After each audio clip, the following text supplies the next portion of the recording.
দেখো স্ক্রিন দেখতে পাচ্ছ? হ্যাঁ স্যার। হুম, চল দেখো। আচ্ছা, আমাদের অ্যাকচুয়ালি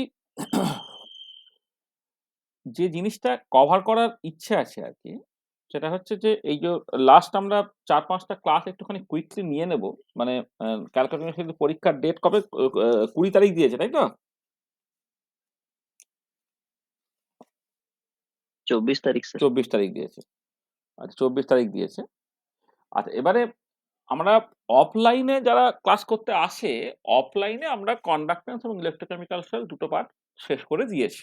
আগের দিন আমরা প্রবলেম অ্যান্সার করাচ্ছিলাম এবং প্রবলেম অ্যান্সারের মনে হয় একটা পিডিএফ, মানে যে প্রবলেমগুলো করিয়েছি ইলেকট্রোকেমিক্যাল সেল আগের দিনে, সেটা তোমাদের আগের দিন গ্রুপের মধ্যে দিয়েওছে আর কি। ঠিক আছে?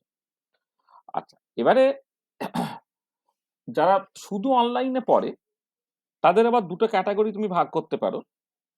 একটা হচ্ছে ক্যালকাটা ইউনিভার্সিটি, তাদের তোমার কন্ডাক্ট্যান্স আছে, ইলেকট্রোকেমিক্যাল সেলও আছে। আর আদার দ্যান ক্যালকাটা ইউনিভার্সিটি তাদের শুধুমাত্র ট্রান্সপোর্ট ফেনোমেনার মধ্যে কন্ডাক্টেন্স পার্টটা আছে, ইলেকট্রোকেমিক্যাল সেলটা কিন্তু নেই। বা ট্রান্সপোর্ট ফেনোমেনার মধ্যে তোমার ভিসকোসিটি এবং ডিফিউশন পার্টটা আমরা আগে অলরেডি করিয়ে রেখেছিলাম। মানে এমন কি কেউ আছো যাদের ভিসকোসিটি এবং ডিফিউশন, যেটা ভিসকোসিটি ডিফিউশন আগে হয়নি, এরকম কেউ আছো তোমাদের মধ্যে? নাই তো? আচ্ছা, ঠিক আছে। আচ্ছা, এবারে কন্ডাক্টেন্স পার্টটা, তাহলে কন্ডাক্টেন্স পার্টটা যারা অফলাইনে পড়ে তাদের অলরেডি করিয়ে দিয়েছি। তারা কিন্তু এই ক্লাসটাকে অ্যাটেন্ড করে, তাদের জন্য বেসিক্যালি রিভিশন হবে। আর যারা ক্যালকাটা ইউনিভার্সিটির নয়, তাদের কন্ডাক্টেন্সটা এই সেমিস্টারের মধ্যে আছে। তাহলে আমরা সেইটা বলবো, এবং কন্ডাক্টেন্সটা আছে হচ্ছে তোমাদের ট্রান্সপোর্ট ফেনোমেনা তার হেডিং এ। আর যারা ক্যালকাটা ইউনিভার্সিটি, তাদের কন্ডাক্টেন্স পার্টটা আছে হচ্ছে ইলেকট্রোকেমিস্ট্রি সেই হেডিং এ। সেখানে এই কন্ডাক্টেন্স পার্টটা তুমি ইলেকট্রোকেমিস্ট্রির একটা পার্ট হিসেবেও ভাবতে পারো, আবার ট্রান্সপোর্ট ফেনোমেনন তার একটা পার্ট হিসেবেও ভাবতে পারো। ঠিক আছে? আচ্ছা, এমনিতে যদি তুমি ট্রান্সপোর্ট ফেনোমেনার পার্ট হিসেবে ভাবো, দেখো, যদি তুমি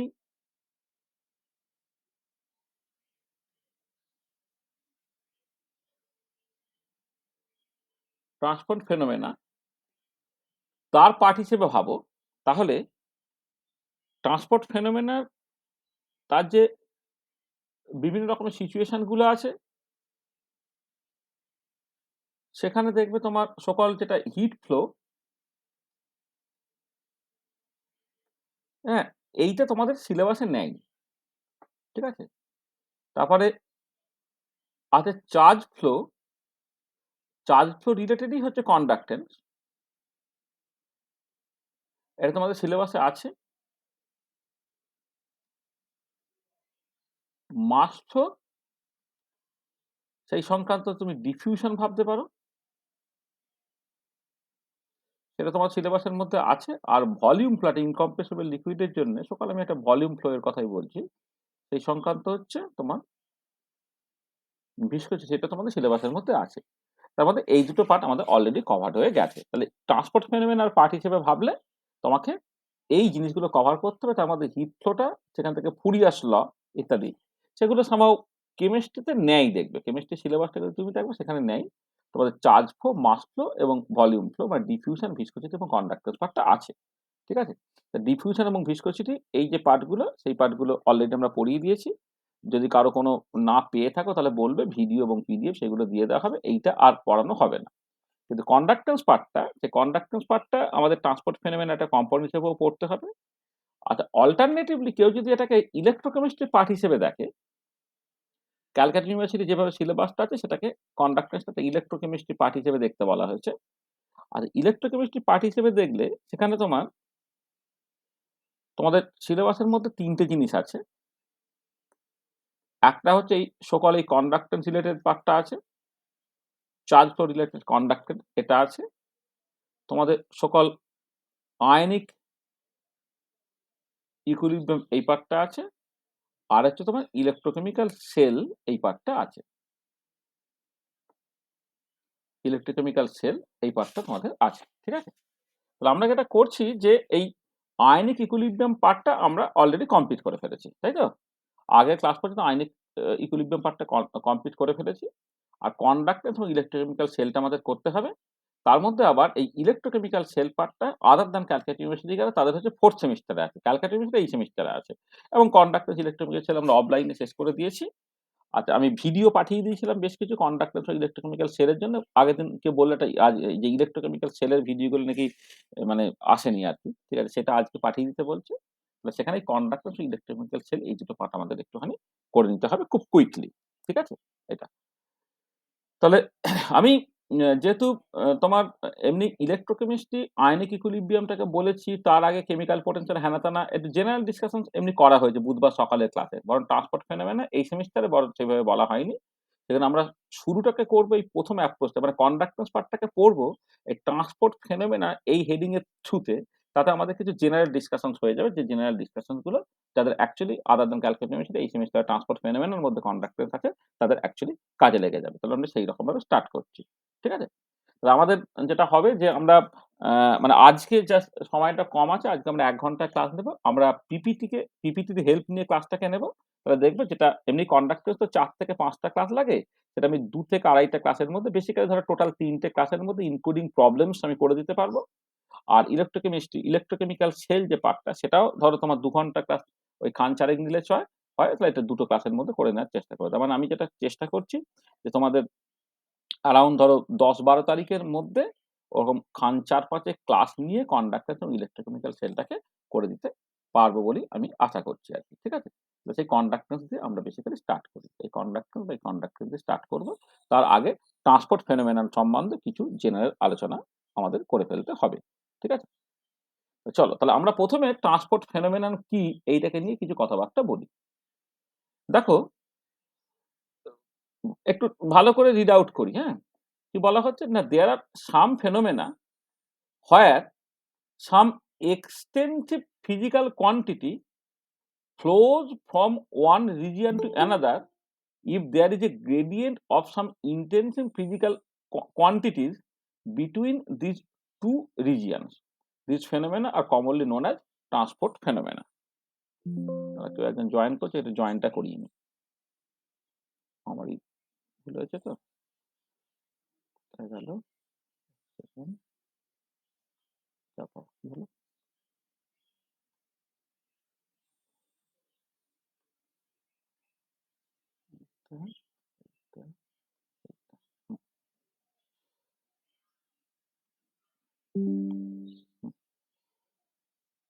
হ্যাঁ, কি বলা হলো?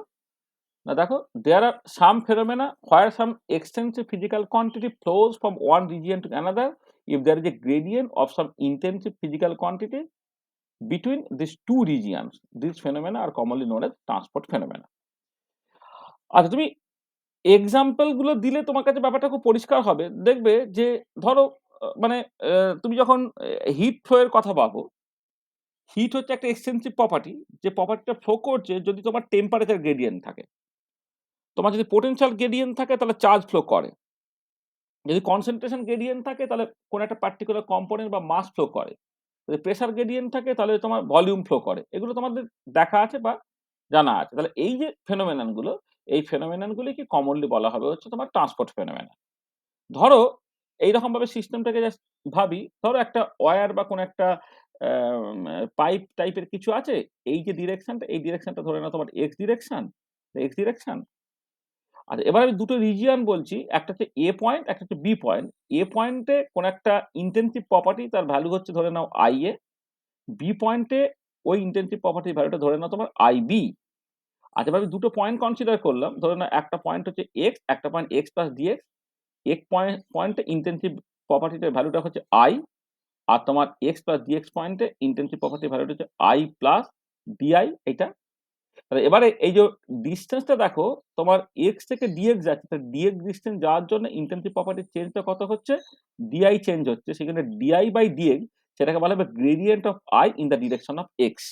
di dx হচ্ছে gradient of i in the direction of x। আচ্ছা, এবার ই একটা এক্সটেনসিভ প্রপার্টি তুমি নিচ্ছ that flows from point a to b when there is a gradient of some intensive property i।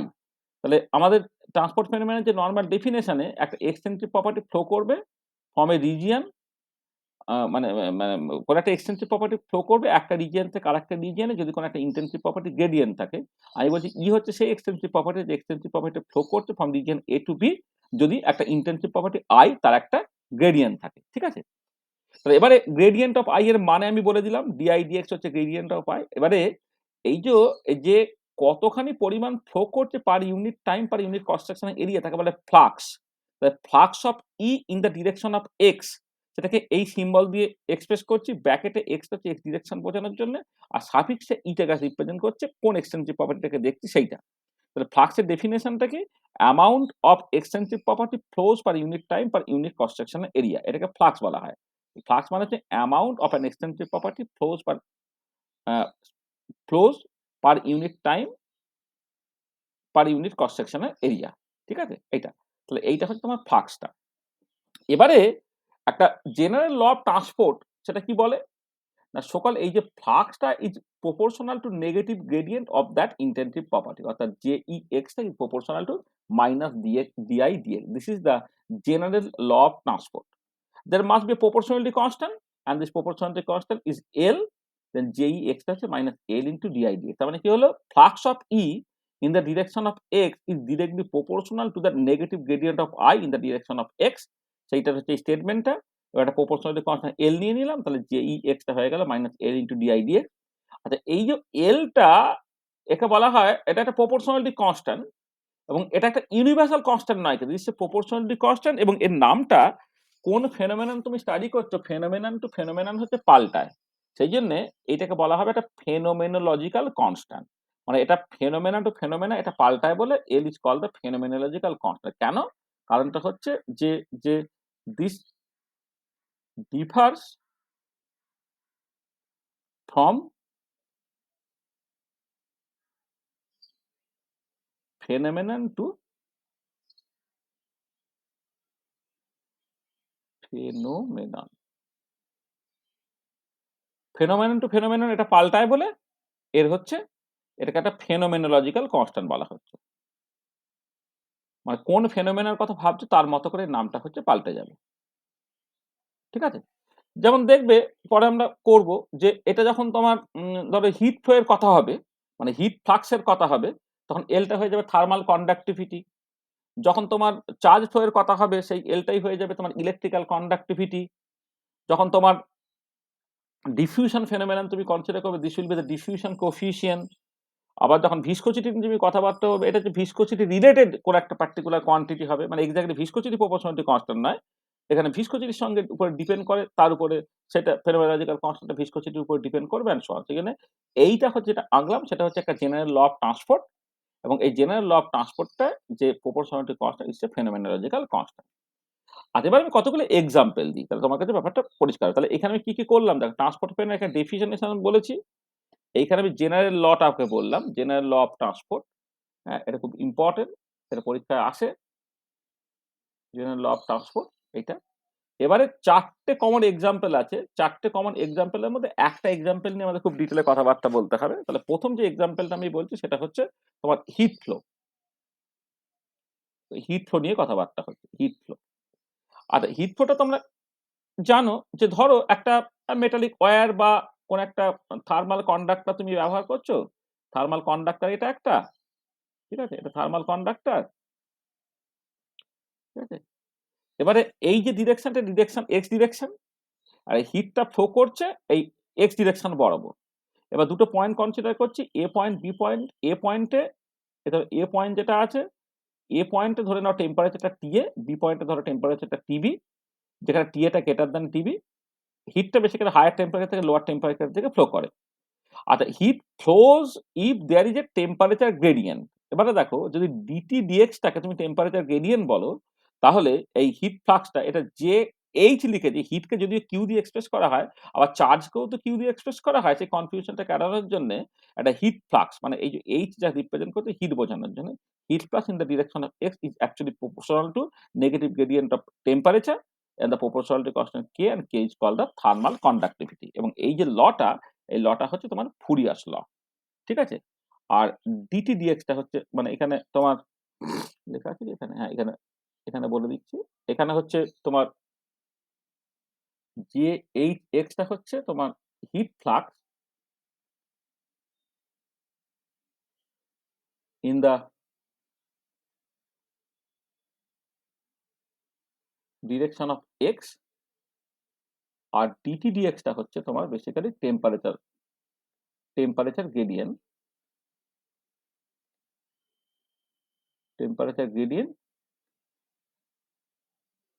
along the direction of x। এটা তাহলে দেখো এই যেটা হলো এইটা বেসিক্যালি তোমার হিট ফ্লো সংক্রান্ত তোমার ফুরিয়াস ল। এই ফুরিয়াস লটা তুমি পেয়ে গেলে, এটা হচ্ছে ফুরিয়াস ল। ঠিক আছে, এটা হচ্ছে তোমার ফুরিয়াস ল, ফুরিয়াস ল। ঠিক আছে, আচ্ছা আমি চার্জ ফ্লোটাকে নিয়ে যদি ডিটেলে আলোচনা করবো, চার্জ ফ্লোটা আমি পরে বলছি। নেক্সট চলে হচ্ছে মাস ফ্লাক্স, যেখানে তোমার ডিফিউশনটা হয়, যে সংক্রান্ত তোমার ডিফিউশনটা।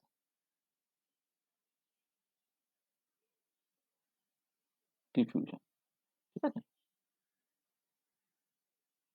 হ্যাঁ, দেখো এক্ষেত্রে কি হচ্ছে, আবার ওই একই রকম ভাবে তুমি একটা এক্স ডিরেকশন কনসিডার করলে, এরকম একটা পাইপ বা কিছু একটা আছে, সেখানে তোমার যেটা হচ্ছে কোন একটা পার্টিকুলার পিসিস, হ্যাঁ, তার কনসেন্ট্রেশনটা যদি সি দিয়ে এক্সপ্রেস করি, ধরে দাও যখন এ পয়েন্টে তখন কনসেন্ট্রেশনটা সি এ, বি পয়েন্টে কনসেন্ট্রেশন হলো সিবি। এটা হচ্ছে কোন একটা পার্টিকুলার পিসিসের কনসেন্ট্রেশন, হ্যাঁ, অর্থাৎ আই গেট পিসিকের কনসেন্ট্রেশন বা এটা দিতে পারে আই গেট পিসিকের কনসেন্ট্রেশন বা আই গেট পিসিকের কনসেন্ট্রেশন। মানে বেসিক্যালি একটা মিক্সচারের জন্যই মূলত এটা হয় আর কি।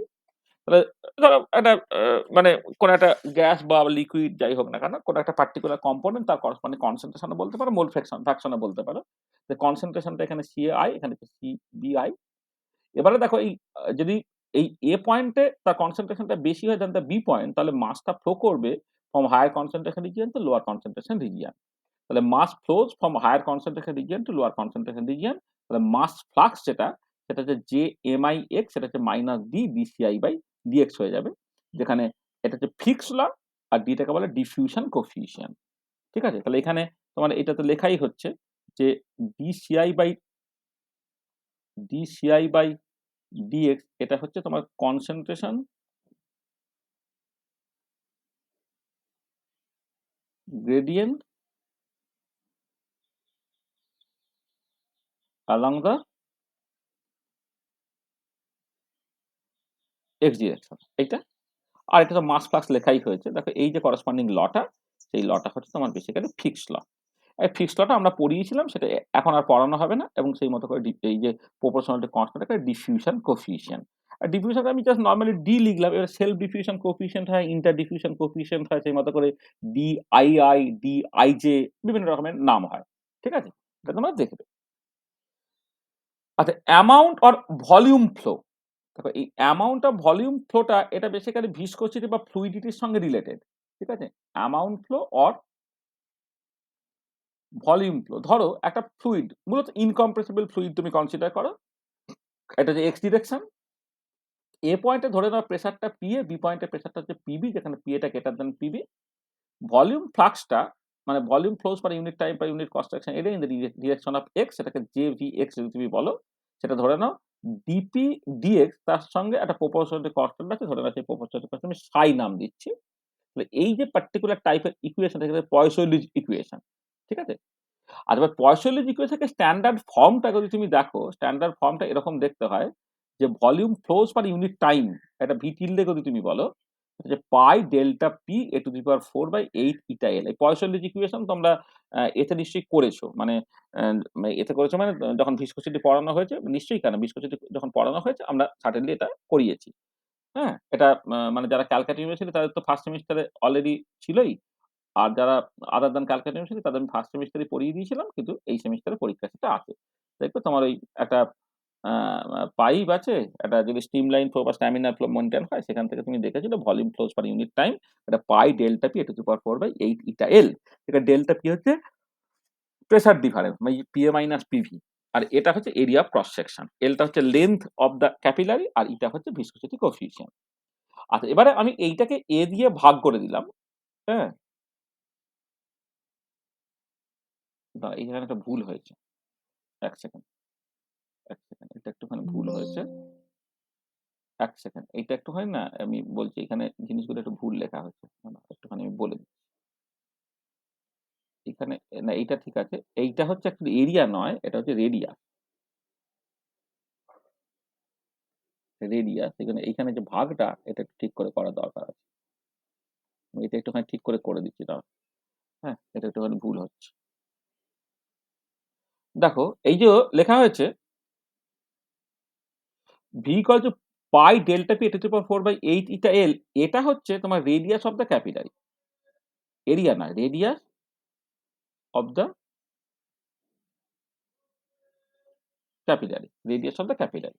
আচ্ছা, এবারে তুমি যদি এই ভি টিল্ডাটাকে সকাল পাই স্কোয়ার দিয়ে ভাগ করে দাও, মানে যে ভি টিল্ডে বাই এরিয়া, এইটাকে তুমি ভলিউম ফ্লাক্স লিখবে, তো এইটাকেই তো J V in the direction of x বলবে, এটাকে তো ভলিউম ফ্লাক্স বলবে, ফ্লাক্স অফ ভলিউম বা volume flux along x direction. সেটা কি হবে? Volume flows per unit time per unit cross সেকশনের এরিয়া। তাহলে এ যদি ক্রস সেকশনের এরিয়া হয়, তো সেটাকে লিখতে হবে কত? একটা সিলিন্ড্রিক্যাল কন্টেনার, তো সিলিন্ড্রিক্যাল কন্টেনারে তোমার এই যে এরিয়া ক্রস সেকশন এইটা, এটা হচ্ছে কত? না, এটা হচ্ছে পাই বাই মানে V by pi A square. A হচ্ছে এখানে রেডিয়াস। এটা করলে কত হবে? দেখো তোমার delta P into A square পড়ে রইল, কারণ পাই এ স্কোয়ার তুমি বাইরে বের করে দিয়েছো, বাই 8 ইটা এল হলো এইটা। ঠিক আছে? তাহলে এবারে তুমি যদি এইটাকে জাস্ট এইরকম ভাবে ডেল্টা পি বাই এল, মানে এটাকে যদি তুমি সাই ইন্টু ডিপি ডিএক্স এর মতো লেখো, যেখানে ডিপি ডিএক্স যে প্রেসার গ্রেডিয়েন্ট, সেটা কি হবে? না, এই যে প্রেসারের ডিফারেন্স। আচ্ছা, এটা 1 সেকেন্ড। এইটা হচ্ছে তোমার 1 সেকেন্ড। এইটা হচ্ছে তোমার একটা মাইনাস এখানে জুড়ে দাও, যেখানে এইটা হচ্ছে মাইনাস ডিপি বাই এল, এইটা হচ্ছে ডিপি ডিএক্স। মানে সবসময় যে কোনো চেঞ্জ কি করতে হয়? ফাইনাল মাইনাস ইনিশিয়াল করতে হয়, কিন্তু ডেল্টা পি এখানে কত? P A minus PB. তাহলে আমার যখন প্রেসার গ্রেডিয়েন্টটাকে বলবো, সেটা হতে হবে কত? PB minus P A by L, অর্থাৎ minus delta P by L, সেটা হচ্ছে ডিপিডিএক্স এটা। আর সাইটা যেটা প্রপোর্শনাল টু কনস্ট্যান্ট, সাইটা কি হচ্ছে? সাইটা যে বাকি যে পার্টটা আছে, মানে বেসিক্যালি এ স্কোয়ার বাই 8 ইটা এল, সেটা হচ্ছে সাই এর রোলটা প্লে করছে। তার মানে দেখো এই যে জেনারেল ল অফ ট্রান্সপোর্ট থেকে ভলিউম ফ্লাক্সটাকে তুমি নেগেটিভ গ্রেডিয়েন্ট অফ প্রেসার সেই মতো করে লিখছো with a proportional to constant সাই। যে সাইটা ভিসকোসিটি কোএফিসিয়েন্টের উপর ডিপেন্ড করে বললাম। এবারে আমাদের standard form of the Poiseuille's formula, তার সাথে যদি কম্পেয়ার করে দেখো, তাহলে তুমি পরিষ্কার বুঝতে পারছো যে অ্যাকচুয়ালি তোমার সাইটা হচ্ছে এ স্কোয়ার বাই 8 ইটা এল, এরকম টাইপের দেখতে হবে। ডেল্টা পিটা সেটা হচ্ছে পি এ মাইনাস পিবি। তাহলে অ্যাকচুয়ালি যখন আমি গ্রেডিয়েন্টটাকে বলি, তখন হচ্ছে PB minus P A by L হতে হবে। হ্যাঁ, সেখানে basically minus delta P by L, সেটা হচ্ছে প্রেসার গ্রেডিয়েন্ট। দেখো এই জিনিসটাকে মানে যে স্ট্যান্ডার্ড যে পয়সোলিস ইকুয়েশনটা যে অ্যাকচুয়ালি জেনারেল ল অফ ট্রান্সপোর্টের মধ্যেই পড়ছে, সেটা তুমি পরিষ্কারভাবে বুঝতে পারবে। ঠিক আছে? হলো? ঠিক আছে, তো কোনো অসুবিধা নেই তো? ঠিক আছে? হ্যাঁ স্যার। কোনো অসুবিধা হলে বলো। হুম, এটা আচ্ছা, চলো এবার। মানে এখানে যেটা হচ্ছে, এখানে আসলে যেটা মানে যখন পয়সোলিস ফর্মুলা করা হয় না, এইটা হচ্ছে এক্স ডিরেকশন। এই লেন্থটাকে এল ধরতে হয়, আর এটাকে যদি মাঝখান ধরো, তাহলে এই যে রেডিয়াসটা, এই রেডিয়াসটাকে না এ ধরছে আর কি। এই পয়েন্টে প্রেসারটা হচ্ছে তোমার পি এ, এই পয়েন্টে প্রেসারটা হচ্ছে পিবি, যেখানে পি এটা গ্রেটার দ্যান পিবি। এটা সিচুয়েশন। তাহলে এদিক থেকে এদিকে হচ্ছে মাসটা তোমার থ্রো করছে। আচ্ছা, আচ্ছা, এবারে এই যে ট্রান্সপোর্ট ফেনোমেনন গুলো, সেই ট্রান্সপোর্ট ফেনোমেনন গুলো না, এটা হচ্ছে তোমার এই ইকুইলিব্রিয়াম থার্মোডাইনামিক্সের বিষয় নয়, বা রিভার্সিবল থার্মোডাইনামিক্সের বিষয় নয়। এগুলোকে কারণ ইকুইলিব্রিয়াম থার্মোডাইনামিক্সে বা রিভার্সিবল থার্মোডাইনামিক্সে না টাইমটা কোথাও থাকে না। ঠিক আছে? সেখানে ইকুইলিব্রিয়াম থার্মোডাইনামিক্স বা রিভার্সিবল থার্মোডাইনামিক্স সবসময় ইকুইলিব্রিয়াম প্রসেস নিয়ে আলোচনা করে, যেখানে টাইমের কোনো রোল নাই। ফলে মানে সেখানে ট্রান্সপোর্ট ফেনোমেনন যেখানে টাইমটা খুব important, transport phenomenon cannot be explained by equilibrium thermodynamics. হ্যাঁ, ইকুইলিব্রিয়াম থার্মোডাইনামিক্স যে থার্মোডাইনামিক্স আমরা পড়েছি, তা দিয়ে কিন্তু ট্রান্সপোর্ট ফেনোমেননকে তুমি এক্সপ্লেইন করতে পারবে না। To explain transport phenomena we need non equilibrium or irreversible thermodynamics. আমাকে ট্রান্সপোর্ট ফেনোমেনন বুঝতে গেলে নন ইকুইলিব্রিয়াম বা ইরিভার্সিবল থার্মোডাইনামিক্স করতে হবে। ঠিক আছে? তাহলে এইটা। তাহলে we want to explain this phenomena from microscopic or molecular point of view.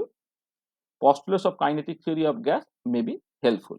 তাহলে এই যে এই ট্রান্সপোর্ট ফেনোমেনন গুলোকে মানে যদি তোমাকে পড়তে হয়, তাহলে তুমি কেমন করে অ্যাকচুয়ালি পড়বে সেইটা তার যে থিওরিটিক্যাল জায়গা করে সেটা খুব ইম্পোর্টেন্ট। যে কাইনেটিক থিওরি অফ গ্যাসের যে কনসেপ্ট গুলো কাজে লাগবে, মাইক্রোস্কোপে মলিকুলার পয়েন্ট অফ ভিউ থেকে জিনিসটাকে দেখতে হবে।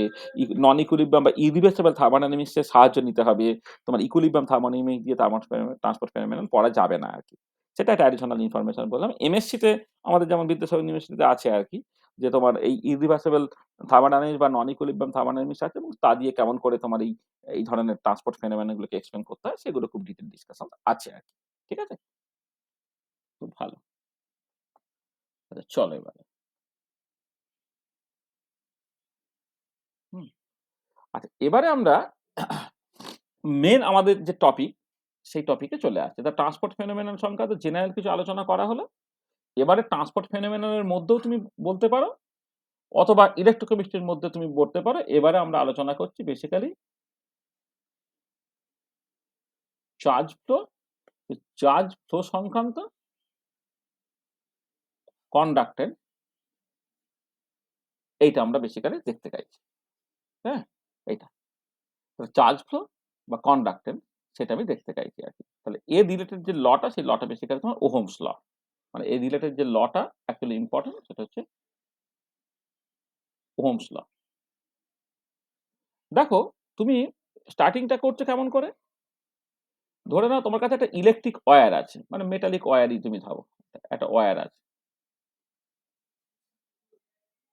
হ্যাঁ? এটা।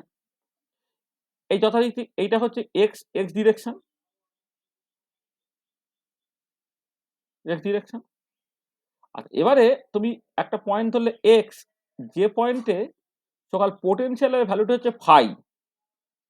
আর এক্স প্লাস ডিএক্স পয়েন্টে পোটেনশিয়াল এর ভ্যালু হচ্ছে ফাই প্লাস ডি ফাই। মানে ফাইটা এখানে পোটেনশিয়াল রিপ্রেজেন্ট করছে। ঠিক আছে? এইটা। এবারে চার্জটা কি করছে না এদিক থেকে এদিকে চার্জটা তোমার বেসিক্যালি ফ্লো করছে। অ্যালং দ্য এক্স ডিরেকশন চার্জটা তোমার ফ্লো করছে। আর এবার ফাইটা যদি তোমার পোটেনশিয়াল হয়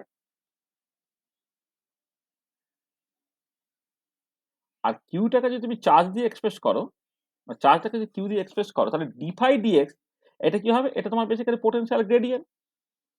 পোটেনশিয়াল গ্রেডিয়েন্ট যে ডি ফাই ডিএক্স সেটা হচ্ছে পোটেনশিয়াল গ্রেডিয়েন্ট এটা। আর এবারে amount of charge flows per unit time per unit cross সেকশনের এরিয়া সেটাকে ফ্লাক্স বলা হয়। সেটাকে তুমি এক্সপ্রেস করছো ধরো জে কিউ এক্স এরকম ভাবে এক্সপ্রেস করছো। মানে বেসিক্যালি ও আচ্ছা এখানে তোমার হয়তো সিম্বলটাকে একটুখানি অন্যরকম করা হয়ে গেছে। না, না ১ সেকেন্ড। সিম্বলটা মানে আগের মতো করে যদি তুমি করো মানে এ করে ১ সেকেন্ড আমি এটাকে ঠিক করে দিচ্ছি।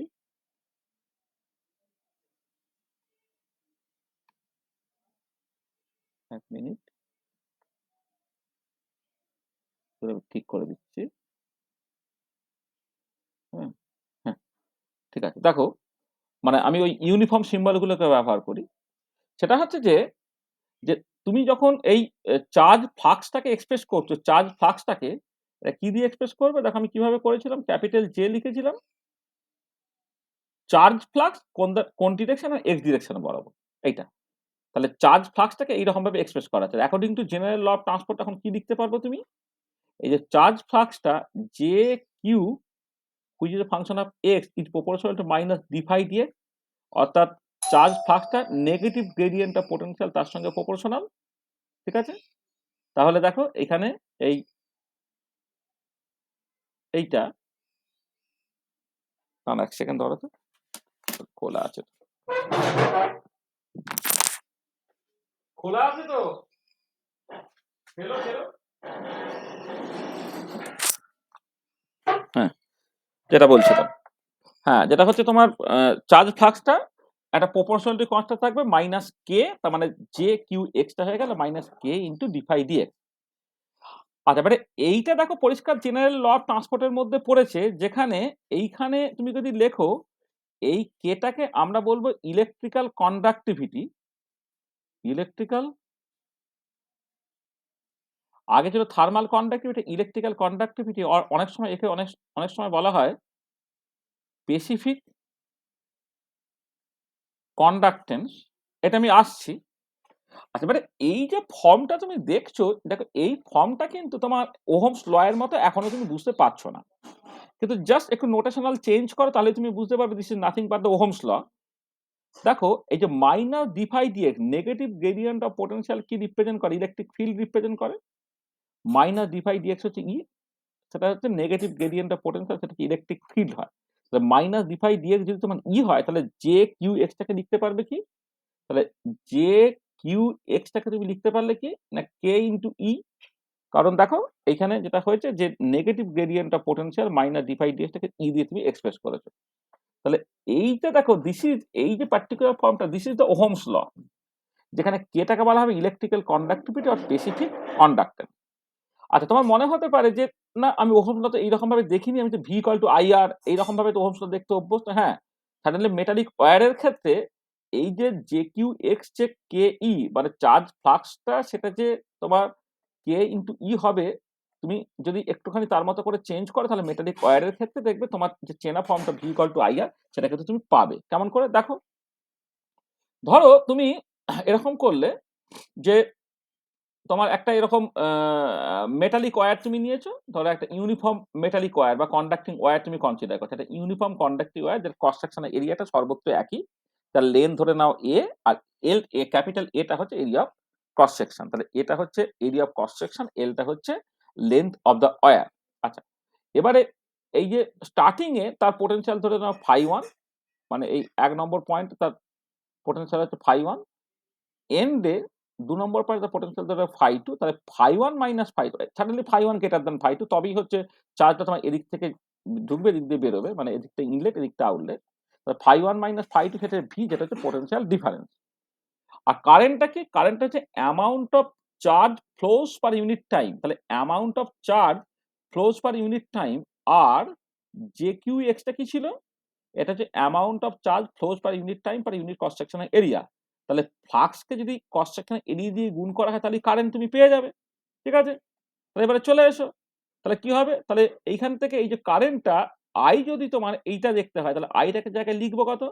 এই জে কিউ এক্সটা হচ্ছে তোমার বেসিক্যালি তোমার দেখো এখানে এই যে যেটা মানে তুমি মানে এখান থেকে বা এখান থেকে যাই বলি না কেন, এখান থেকে এইটা এইটা থেকে দেখো, এইখান থেকে জে কিউ এক্সটা কত? মাইনাস কে ইন্টু ডিফাই ডিএক্স বসালে, তাহলে জে কিউটা হচ্ছে মাইনাস কে ইন্টু ডিফাই ডিএক্স হলো, আর এরিয়াটার জন্য এ তুমি বসিয়ে দিলে। আচ্ছা, এবারে দেখো এটা মাইনাস কে, এবার ডিফাই বাই ডিএক্স, ডিএক্সটা কত না দুটো এন্ডের মধ্যে ডিস্টেন্সটা হচ্ছে তোমার এল, আর ডিফাইটা কত না basically phi two minus phi one into A হলো। আর এবারে এইটাকে এক কাজ করো, মাইনাস থেকে হটিয়ে দিয়ে ফাই টু মাইনাস ফাই ওয়ানকে phi one minus phi two করে দাও, তাহলে কত হলো? K A L phi one minus phi two. এবারে দেখো ফাই ওয়ান মাইনাস ফাই টুকেই তুমি পোটেনশিয়াল ডিফারেন্স এইরকম ভাবে লিখেছো, phi one minus phi two যেখানে তুমি ভি বসিয়ে দিলে, তাহলে I equal to K A L by V, থাকে ভি ইকুয়াল টু কত হলো? I into L by K into A. এবার এল বাই কে ইন্টু এ সেটাকে তুমি আর নাম দিচ্ছ, যার নাম হচ্ছে রেজিস্ট্যান্স, তাহলে দেখো সেখান থেকে হয়ে গেল কত? ভি ইকুয়াল টু আই আর। দেখো এই যে ভি ইকুয়াল টু আই আর হয়ে গেল, যেখানে মানে এইটাই হচ্ছে তোমার সকল মানে কন্ডাক্টিং ওয়্যারের ক্ষেত্রে this is the popular form of Ohm's law, যেটা এই যে V equal to I R বা I equal to V by R, যেখানে একটা নতুন টার্ম ইন্ট্রোডিউস করা হয়েছে আর। আরটা এখানে কত হয়েছে না? আরটা হচ্ছে দেখো basically L by K into A, L by K into A, সেটা হচ্ছে আর। সেই আরটাকে বলা হচ্ছে রেজিস্ট্যান্স। এটা হচ্ছে হয় আরটা হচ্ছে resistance, L by K into A. এবার 1 বাই কে সেটাকে তুমি রো দিয়ে এক্সপ্রেস করছো, 1 বাই কে টাকে রো দিয়ে এক্সপ্রেস করো, তাহলে কত? আরটা হয়ে যাচ্ছে রো এল বাই এ, তাহলে হচ্ছে রেজিস্ট্যান্সটা হয়ে যাচ্ছে তোমার রো এল বাই এ। এই যে রোটা যেটা 1 বাই কে, সেই রোটাকে বলা হচ্ছে তোমার রেজিস্টিভিটি অর স্পেসিফিক রেজিস্ট্যান্স।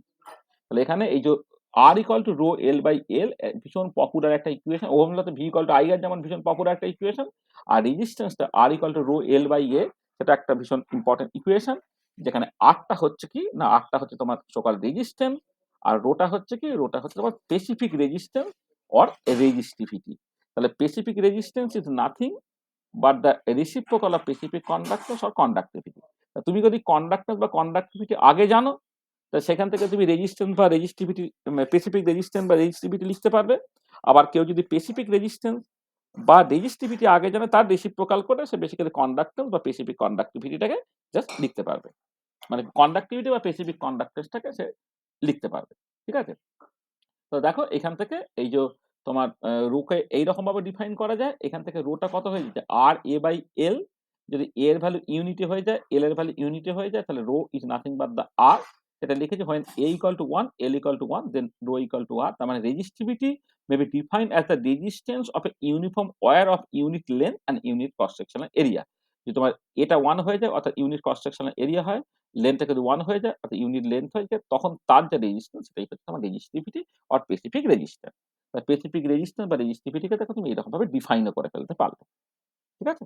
এটা তো দেখো এইটা হচ্ছে তোমার যখন চার্জ ফ্লো নিয়ে কথাবার্তা বলছি তার জন্য যে এসেনশিয়াল জিনিসটা, প্রথম কথা চার্জ ফ্লো এর ক্ষেত্রে এটাকে জেনারেল ল অফ ট্রান্সপোর্ট সেটা তুমি দেখতে পাচ্ছ। ওটা যে অ্যাকচুয়ালি ওহমস লটা যে জাস্ট ওই জেনারেল ল অফ ট্রান্সপোর্টের একটা মানে একটা পার্টিকুলার রিপ্রেজেন্টেশন সেটা তুমি পরিষ্কারভাবে বুঝতে পারছো। সেখান থেকে তুমি রেজিস্ট্যান্স বুঝে গেছে, তুমি স্পেসিফিক রেজিস্ট্যান্স বা রেজিস্টিভিটি বুঝে গেছো, তুমি কন্ডাক্ট্যান্স বুঝে গেছো, মানে স্পেসিফিক কন্ডাক্ট্যান্স বুঝে গেছো, তুমি কন্ডাক্টিভিটি বুঝে গেছো, মানে মেটালিক ওয়্যারকে মাথায় রেখে আর কি। ঠিক আছে? তো দেখো তাহলে যা যা বলেছি এখানে কারো কিছু অসুবিধা আছে নাকি? হ্যাঁ, তাহলে আমি অনেকগুলো টার্ম কিন্তু এখানে ইন্ট্রোডিউস করে ফেলেছি। দেখো আমি রেজিস্ট্যান্স টার্মটাকে ইন্ট্রোডিউস করেছি, স্পেসিফিক রেজিস্ট্যান্স অর রেজিস্টিভিটি টার্মটাকে আমি বুঝে গেছি। আর এই যে ভীষণ important relation R equal to rho L by A, হ্যাঁ, এটা ভীষণ ইম্পর্টেন্ট ইকুয়েশন, সেটা তুমি বুঝেছো।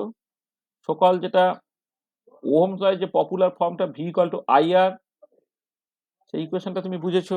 হ্যাঁ, অনেক কিছু তুমি কিন্তু এখান থেকে বুঝে নিতে পারলে, মানে অনেক টার্ম তোমার শেখা হলো। হ্যাঁ, তুমি রেজিস্ট্যান্স, তারপরে স্পেসিফিক রেজিস্ট্যান্স আর resistivity, specific conductance or conductivity, হুম, তারপরে তোমার চার্জ ফ্লাক্স, তারপরে তোমার কারেন্ট, তারপর তোমার পোটেনশিয়াল ডিফারেন্স, তারপরে হচ্ছে তোমার ইলেকট্রিক ফিল্ড, তারপরে গ্রেডিয়েন্ট অফ পোটেনশিয়াল ইত্যাদি ইত্যাদি করে অনেকগুলো ইম্পর্টেন্ট টার্ম তুমি শিখেছো। আর এবার এই প্রত্যেকটা টার্মের জাস্ট একটু ইউনিট গুলো সম্বন্ধে কিছু একটু ধারণা করে নেওয়া যায়, কারণ এগুলো খুব কাজে লাগে। সেটা হচ্ছে ভি, যেটা হচ্ছে পোটেনশিয়াল ডিফারেন্স, তার এসআই ইউনিট হচ্ছে তোমার ভোল্ট, এটা ক্যাপিটাল ভি দিয়ে এক্সপ্রেস করতে হয়। এক সেকেন্ড, এখানে এখানে ভোল্ট যখন লিখতে হয় না, সায়েন্টিস্টের নাম অনুযায়ী হলে এই ভিটা অ্যাকচুয়ালি তোমার ছোট হাতের লেখা উচিত। দাঁড়াও, এটা আমি ঠিক করে দিই, কতখানি মুছে যাবে বা কে জানে। এক সেকেন্ড,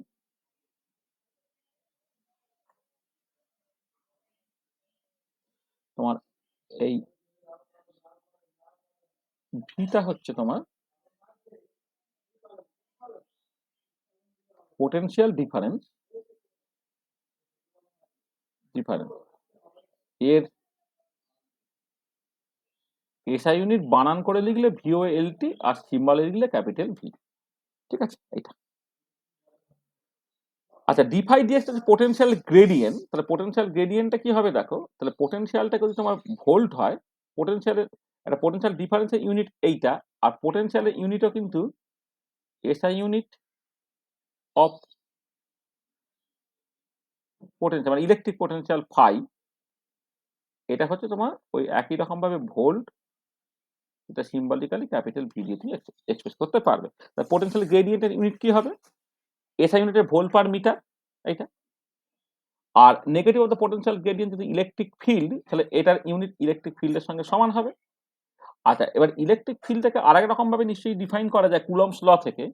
কুলম্বস লতে ফোর্সটা যদি Q1 Q2 by 4 pi epsilon 0 r square হয়ে যায়, তাহলে পার ইউনিট চার্জ যে ফোর্সটা অর্থাৎ F বাই Q2, সেটাই বেসিক্যালি তোমার ইলেকট্রিক ফিল্ড। তাই ইলেকট্রিক ফিল্ডটা তাহলে কত হবে, ফোর্সকে চার্জ দিয়ে ভাগ করা, সেটা নিউটন পার কুলম, এটা তুমি লিখতে পারো। মানে এটা volt per metre inverse, volt per metre যা পোটেনশিয়াল গ্রেডিয়েন্ট, সেটা হচ্ছে নিউটন কুলম ইনভার্স একই হবে। আচ্ছা, রেজিস্ট্যান্স সেটা হচ্ছে তোমার ওহম, সেটাকে তুমি ও এইচ এম দিয়ে লিখলে, অথবা এই যে সিম্বলিক্যালি এরকম ভাবে লেখা যায়। রেজিস্টিভিটি সেটা হচ্ছে R A by L, R equal to rho L by A, তাহলে আর এ বাই এল, তাহলে আরটা যদি ওহম হয়, এটা যদি মিটার স্কোয়ার হয় বাই মিটার, তাহলে ওহম মিটার হলো। কারেন্টটা হচ্ছে coulomb per second or ampere.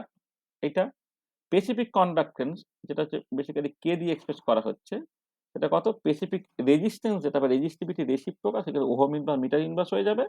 আর এগুলো যে সিজিএস এগুলো খুব লাগে, মানে আমি এসআই যদি মানে মূলত এসআই ইউনিটই তো আমরা একদিন ব্যবহার করে এসেছি, কিন্তু কন্ডাক্টেন্স রিলেটেড ডিসকাশনে দেখবে অনেক সময় এসআই ইউনিট ব্যবহার করা হচ্ছে। তো ওহম ইনভার্সটাকে তুমি লিখতে পারো ওহম ইনভার্স সেন্টিমিটার ইনভার্স, সেটাকে তুমি জাস্ট সিজিএস এ লিখবে, আর এসআই এ লিখলে ওহম ইনভার্স মিটার ইনভার্স হলো এটাকে। আর এই ওহম ইনভার্সটাকে অনেক সময় সিমেন বলা হয়, ইএস মিটার ইনভার্স। আচ্ছা, when we consider flow of charge through a metallic wire, the frequently used terminologies ki resistance, resistivity, etc. But when we talk about flow of charge through an electrolytic solution, then frequently used terminologies হচ্ছে conductance, specific conductance। মানে resistance, resistivity বা specific resistance হচ্ছে তোমার metallic wire দিয়ে যখন charge flow করে সেই সংক্রান্ত টার্মিনোলজির মধ্যে পড়ে ওটা। আর যখন কোনো একটা সলিউশন চার্জ ক্যারি করার গল্প থাকে, সেখানে দেখবে তোমার রেজিস্ট্যান্স ব্যবহার না করে কন্ডাক্টেন্স টার্মটা বহুল ব্যবহৃত হচ্ছে। রেজিস্টিভিটির বদলে যে স্পেসিফিক কন্ডাক্টেন্স বা কন্ডাক্টিভিটি টার্মটা হচ্ছে প্রচুর ব্যবহৃত হচ্ছে। সেখানে আমি ইলেকট্রিক ওয়্যার থেকে যখন ঘুরে গিয়ে আমাদের সলিউশনে চলে আসব, তখন না জাস্ট যে কনসেপ্টগুলো অলরেডি আমি শিখেছি সেইখান থেকে, মানে মেটালিক ওয়্যার, সেইখান থেকে যে ধরনের টার্মগুলো শিখেছি, সেই টার্মগুলো আমরা আমাদের সিচুয়েশনে নতুন করে জাস্ট ব্যবহার করতে পারবো। ঠিক আছে? সেটা জাস্ট চলে আসা যাক এবার। তাহলে কন্ডাক্টেন্স জিনিসটা কি একটুখানি করে এবারে বুঝে নিই। কন্ডাক্ট, ঠিক আছে? আচ্ছা, কন্ডাক্টেন্সটা কি? Conductance can be defined as the reciprocal of resistance. তুমি রেজিস্ট্যান্সটা যদি বোঝো, তাহলে conductance nothing but the 1 by resistance. তা সিজিএস ইউনিট অফ কন্ডাক্টেন্স কি হবে? না ওহম ইনভার্স, অথবা সেটাকে মো বলা হয়। দেখো ও এইচ এম ইনভার্স লিখে যদি তুমি পড়ো তাহলে এম এইচ ও হয়ে যাবে, মো বলা হয়।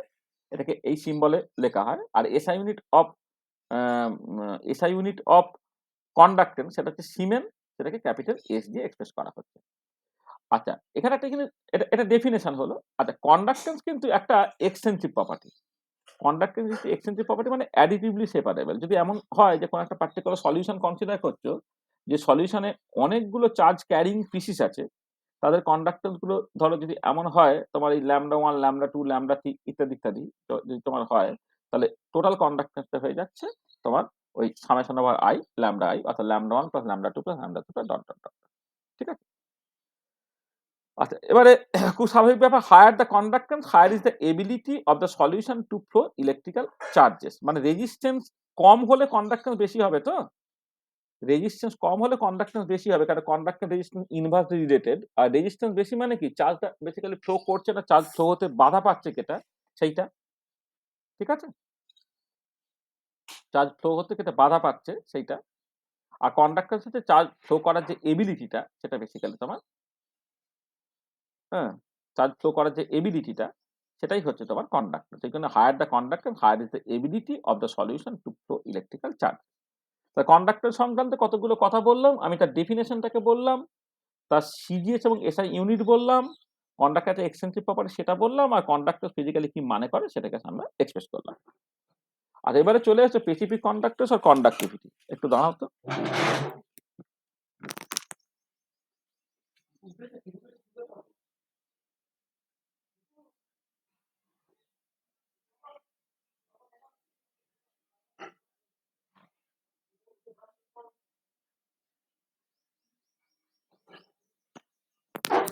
হ্যাঁ, এবারে চলে এসো স্পেসিফিক কন্ডাক্টেন্স আর কন্ডাক্টিভিটিতে। দেখো, তুমি স্পেসিফিক মানে স্পেসিফিক রেজিস্ট্যান্স বা রেজিস্টিভিটি পড়েছে, সেইখান থেকে তুমি ডিফাইন করতে পারো এইরকম করে। দেখো, জাস্ট মানে প্রথম যে ডেফিনেশনটা, রেজিস্ট্যান্সটা তো রো এল বাই এ তুমি জানতে। ঠিক আছে? এবারে আর এর রেসিপ্রোকাল যদি কন্ডাক্টেন্স হয়, তাহলে কন্ডাক্টেন্সটা কত? 1 বাই আর। তাহলে 1 বাই আর কত? 1 by rho into A by L. এবারে এটা আমি এইরকম ভাবে লিখলাম, 1 বাই রোটাকে জাস্ট আমি এল বলছি, এটা এ বাই এল যেমন আছে। তো দেখো, একটা ডেফিনেশন তো এটা ছিলই যে specific conductance is nothing but the reciprocal of specific resistance or resistivity, যেটা এখান থেকে তুমি পাচ্ছ। দেখো, এই যে বেসিক্যালি এই যে এখানে এই 1 বাই রোটাকে তুমি জাস্ট মানে এই যে আমি যেটা বলছি এলটা হচ্ছে তোমার বেসিক্যালি 1/ρ। এই 1/ρ টাকে যে এল বলেছো, 1/ρ টাকে রেল বলেছো। তাহলে এইটা একটা ডেফিনেশন যেটা আমরা আগে মেটালিক ওয়্যারের ক্ষেত্রে দিয়েছিলাম। স্পেসিফিক কন্ডাক্টর অর এটাকে অনেক সময় বলা হয় conductivity. Specific conductor or conductivity is nothing but the reciprocal of specific resistance or resistivity L equal to 1/ρ। তাহলে এইটা একটা ডেফিনেশন। কিন্তু যদি তুমি মেটালিক ওয়্যারের রেফারেন্সটা না নিয়ে আসো তাহলে আরেক রকম ভাবে যদি ডিফাইন করতে পারো সেটা হচ্ছে দেখো এই যে রিলেশনটা আছে কন্ডাক্টর যে স্পেসিফিক কন্ডাক্টর হচ্ছে A/L, তাহলে দেখো A এর ভ্যালু যদি 1 হয়ে যায়, L এর ভ্যালু যদি 1 হয়ে যায় তাহলে কি হবে? তাহলে তোমার কন্ডাক্ট্যান্স আর স্পেসিফিক কন্ডাক্টর বেসিক্যালি সমান হয়ে যাবে। আর তার মানে কি এটা দাঁড়াচ্ছে যে এবারে দেখো তাহলে এইখানে একটা জিনিস বলি যে একটা সলিউশন এর ক্ষেত্রে এই এরিয়া অফ ক্রস সেকশন বা লেন্থ বলতে তুমি অ্যাকচুয়ালি কি বুঝছো?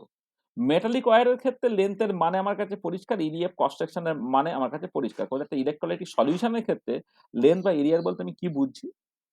কন্ডাক্ট্যান্স মাপা হয় এরকম একটা কন্ডাক্টিভিটি সেলের থ্রু দিয়ে যেখানে দুটো আইডেন্টিক্যাল প্যারালাল ইলেকট্রোড থাকে। এই যে এইটা এই একটা ইলেকট্রোড, এই একটা ইলেকট্রোড, তারা আইডেন্টিক্যাল এন্ড প্যারালাল। এদের মধ্যে সেপারেশন মানে identical and parallel, this is important, identical and parallel. এবার এদের মধ্যে সেপারেশনটা তোমার এল দিয়ে এক্সপ্রেস করা হচ্ছে, এটা সেপারেশনটা এল দিয়ে এক্সপ্রেস করা হচ্ছে। আর এরিয়া অফ ক্রস সেকশন যেটা, এরিয়া অফ ক্রস সেকশনটাকে জাস্ট সিম্পলি এ বলা হচ্ছে। মানে যে এক একটা এরিয়া থাকবে তো মানে সারফেস এরিয়া যেটা, সারফেস এরিয়াটাকে এ দিয়ে বলা হচ্ছে, তাদের মধ্যে সেপারেশনটা এল বলা হচ্ছে। তো যখন আমি বলব যে এটা 1 তার মানে সারফেস এরিয়াটা হচ্ছে 1, আর যখন এলটা 1 বলছি তার হচ্ছে ইউনিট ডিসট্যান্স অ্যাপার্ট থাকে। তাহলে কি হলো দেখো স্পেসিফিক, এই যে specific conductance or conductivity of an electrolytic solution is defined as the conductance of the solution enclosed in between two identical parallel electrodes of unit distance apart and unit cross sectional area. The specific conductance or conductivity of an electrolytic solution is defined as the conductance of the solution enclosed in between two identical parallel electrodes of unit distance apart and unit cross sectional area. বোঝা গেল? তাহলে unit distance apart মানে এলটা 1 আর unit cross section area মানে হচ্ছে এটা 1, তখন হচ্ছে conductance আর specific conductor সমান হয়ে যাচ্ছে। আচ্ছা, এবারে এসআই ইউনিট অফ কন্ডাক্ট্যান্সটা কি হবে? দেখো তোমার বেসিক্যালি যেভাবে ডিফাইনটা করবে তুমি এইখান থেকে যদি ডিফাইন করো, ধরো এই ধরো এখান থেকে দেখো স্পেসিফিক কন্ডাক্ট্যান্সটা কি হচ্ছে? Specific conductance into L by A. তাহলে এবারে specific conductance into L by A, কন্ডাক্ট্যান্সের এসআই ইউনিট কিন্তু সিমেন হয়, এলটা যদি মিটার হয়, এরিয়াটা যদি মিটার স্কয়ার হয়, তাহলে siemens metre inverse, CGS unit করলে কত হবে? Ohm inverse centimetre inverse. আর এটা একটা এক্সটেনসিভ প্রপার্টি। ওই একই রকম ভাবে যে কোনো একটা সলিউশনে যদি অনেকগুলো চার্জ ক্যারিং স্পিসিস থাকে তাহলে ওভারঅল স্পেসিফিক কন্ডাক্টর ইন্ডিভিজুয়াল যে স্পেসিফিক কন্ডাক্টর তাদের যোগফলের সঙ্গে সমান হয়ে যাচ্ছে। ঠিক আছে? এটা মাথায় রাখবে। ঠিক আছে? তাহলে দেখো আমি এই স্পেসিফিক কন্ডাক্টর সংক্রান্ত কতগুলো কথা বলে দিলাম। তারপর স্পেসিফিক কন্ডাক্টরকে ডিফাইন করা হলো দুরকম ভাবে, তাদের এসআই এবং সিজিএস ইউনিট বলা হলো এবং এটা একটা এক্সটেন্সিভ প্রপার্টি সেটা সম্বন্ধে কমেন্ট করা হলো। এটা আচ্ছা, এবারে এই সংক্রান্ত একটা ভীষণ ইম্পর্টেন্ট কনসেপ্ট একটু বলে নেওয়া দরকার, সেটা সেল কনস্ট্যান্ট। ঠিক আছে? সেল কনস্ট্যান্ট এই জিনিসটা একটুখানি ভালো করে বুঝে নিতে হচ্ছে। কারণ সেল কনস্ট্যান্ট জানলে সেল কনস্ট্যান্টের সঙ্গে তোমার স্পেসিফিক কন্ডাক্ট্যান্স এবং কন্ডাক্ট্যান্সের সম্পর্কটা তুমি পেয়ে যাবে। ঠিক উঠে পড়েছে? দেখো তাহলে সেল কনস্ট্যান্ট হচ্ছে in a conductivity cell the ratio of the separation between the identical parallel electrodes and the area of cross section is constant। মানে একটা কন্ডাক্টিভিটি সেল তোমরা বিভিন্ন রকম প্র্যাকটিক্যাল করেছো, কন্ডাক্টোমেট্রিক প্র্যাকটিক্যাল করেছো, সেখানে দেখবে যে কন্ডাক্টিভিটি সেলটাকে ব্যবহার করা হয় একটুখানি বাল্বের মতো থাকে, মানে একটুখানি ওই ইয়ে থাকে, একটা পাইপের মতো থাকে। তো যদি একটুখানি নিচ থেকে দেখো দেখবে যে দুটো মানে এরকম সিচুয়েশন, দুটো হচ্ছে একটা মানে পাতার মতো দুটো রকম প্লেট আছে এবং সেই প্লেটের জাস্ট সেপারেশনটা এলটা এবং তাদের এরিয়া অফ ক্রস সেকশন এই রেশিওটা কনস্ট্যান্ট থাকে। তাহলে এই যে কনস্ট্যান্টটা একে বলা হবে তোমার সেল কনস্ট্যান্ট। তো সেল কনস্ট্যান্ট ইউনিট কি হবে? মিটার ইনভার্স আর সেন্টিমিটার ইনভার্স হবে। এবার খেয়াল করে দেখো যে কন্ডাক্টেন্সের সঙ্গে স্পেসিফিক কন্ডাক্টের সম্পর্ক ছিল conductance equal to specific conductance into A by L. সেখান থেকে এলটা পেয়ে গেলে কত? তোমার এই conductance into L by capital A, আর এল বাই ক্যাপিটাল এ সেটাই হচ্ছে সেল কনস্ট্যান্ট। তার মানে দেখো specific conduct is nothing but the conductance into cell constant. The specific conductance is nothing but the conductance into cell constance. This is very, very important. Specific conductor is the মানে conductance into cell constant. তার unit গুলো পরিষ্কারভাবে বুঝতে পারছো যে কন্ডাক্টেন্সের unit তোমার ohm inverse আর cell constant into centimetre inverse, মানে পরিষ্কার স্পেসিফিক কন্ডাক্টের ইউনিট হয়ে যাচ্ছে হচ্ছে ওহম ইনভার্স সেন্টিমিটার ইনভার্স। ঠিক আছে, এখান থেকে পরিষ্কার বুঝতে পারছো মানে এর যেটা এর ইউনিটটা যদি তুমি ওহম ইনভার্স করো আর এর ইউনিট হচ্ছে তোমার সেন্টিমিটার ইনভার্স, তাহলে এর যেটা ইউনিট হয়ে যাবে কত,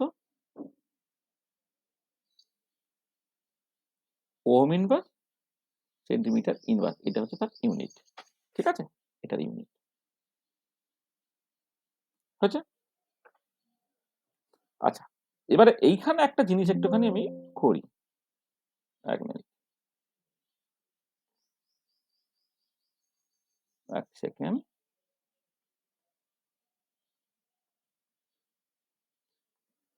আচ্ছা, এবারে তোমাদের ল্যাবরেটরিতে অনেক এক্সপেরিমেন্ট আছে যেখানে তোমার সেল কনস্ট্যান্টের ভ্যালু বের করতে হবে। এবার আমি দেখতে চাই যে কিভাবে তুমি সেল কনস্ট্যান্টের ভ্যালু বের করতে পারো।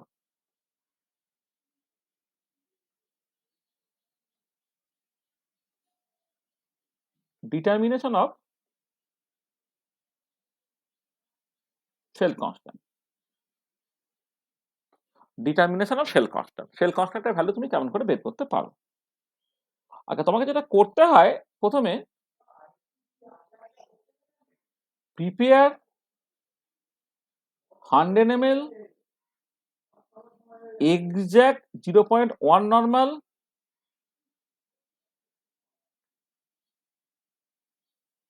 aqueous solution of KCl। KCl primary standard, তার এই 100 ml 0.1 নর্মাল বানাতে গেলে 0.74 গ্রাম KCl লাগে। তুমি এক্সাক্ট 0.74 গ্রাম KCl ওজন করতে পারলে ভালো, যদি এক্সাক্টলি ওজন না করতে পারো তার থেকে একটুখানি বেশি ওজন করবে, বেশি ওজন করে সেটাকে তুমি জাস্ট ওই প্রপারলি ডাইলিউট করে আলটিমেটলি তোমাকে 100 ml exact 0.1 normal KCl solution বানাতে হবে। আবার prepare 100 ml exact 0.01 normal aqueous solution of KCl by exact dilution। এবারে বেসিক্যালি কি হচ্ছে, 0.1 নর্মাল KCl তুমি 10 ml নিলে, নিয়ে একটা 100 ml ভলিউমের থেকে নিয়ে ভলিউম মেকআপটাকে করে নিলে, করে যেটা তৈরি হলো সেটা হচ্ছে 0.1 নর্মাল, এটা হয়ে গেল এটা।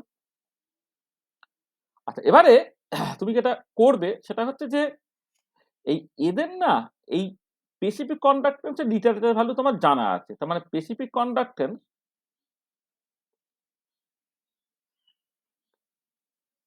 conductances of 0.01 normal KCl and aqueous and 0.1 normal KCl aqueous are known at various temperature। বিভিন্ন টেম্পারেচারে না 0.1 নর্মাল KCl আর 0.01 নর্মাল KCl যে aqueous সলিউশন, তার কন্ডাক্টেন্স কিন্তু তোমার জানা থাকে। ঠিক আছে, এগুলো জানা আছে, লিটারেচার ভ্যালু আছে এটা। আর এবার তুমি যেটা, এগুলো জানা আছে, এগুলো তোমাকে কিন্তু কিছু করতে হবে না, এটা তোমার লিটারেচার ভ্যালু আছে এবং তার টেম্পারেচার কারেকশন করলে কেমন ভ্যালুগুলো হয় সেগুলো তোমার জানা আছে। এবার তুমি যেটা করবে যে মেজার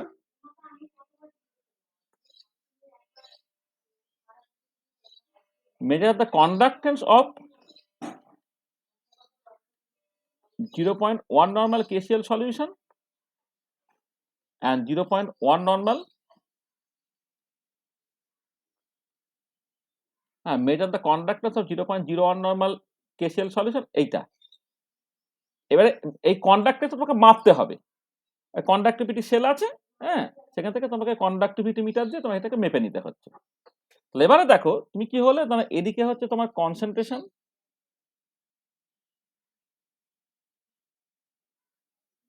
কনসেন্ট্রেশন অফ KCl আর কি, কনসেন্ট্রেশন অফ KCl এইটা, এই যে মোল পার লিটারে আর কি, মোল পার লিটারে তাদের কন্ডাক্টেন্স ভ্যালু,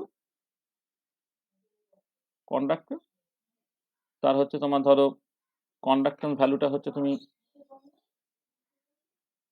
এইটা, তার ইউনিট হচ্ছে ধরো ওম ইনভার্সে নিলে, আর তার স্পেসিফিক কন্ডাক্টের লিটারেচার ভ্যালু তোমার জানা আছে, এল এর ভ্যালু তোমার জানা আছে ওম ইনভার্স সেন্টিমিটার ইনভার্সে এইটা, আর সেখান থেকে তুমি ধরো সেল কনস্ট্যান্টটাকে বের করবে, সেল কনস্ট্যান্ট বের করবে, তার মিনটাকে নেবে। এই একটা টেবিল বানাতে হবে। হুম, কনসেন্ট্রেশনটা 0.01 নর্মাল বা মোলার যাই হোক না কেন, এটা একই ব্যাপার, মানে এটা কনসেন্ট্রেশন গুলোকে তুমি জাস্ট কনসেন্ট্রেশন অফ কেসিএল, মানে এখানেও ব্যাকেটে দিয়ে দেবো, এটা 0.01 নর্মাল, 0.1 নর্মাল, আর তার কন্ডাক্টেন্স ভ্যালু তুমি বের করে নেবে, λ1, এটা ধরো λ2, তাদের স্পেসিফিক কন্ডাক্টেন্স L1 এবং L2 তোমার জানা ছিল, তাহলে কন্ডাক্টেন্স প্রথমটা সেল কনস্ট্যান্ট A1 যদি বের করতে হয়, দেখো এখানে কি করলাম, তোমার স্পেসিফিক কন্ডাক্টেন্স কি হচ্ছে, কন্ডাক্টেন্স যদি সেল কনস্ট্যান্ট, তার মানে স্পেসিফিক কন্ডাক্টেন্সকে কন্ডাক্টেন্স দিয়ে ভাগ করে সেল কনস্ট্যান্ট পেয়ে যাবে, তাহলে এইটা হয়ে যাবে কত, L1 বাই λ1, এটা কত হবে, A2টা হচ্ছে L2 বাই λ2, এইটা।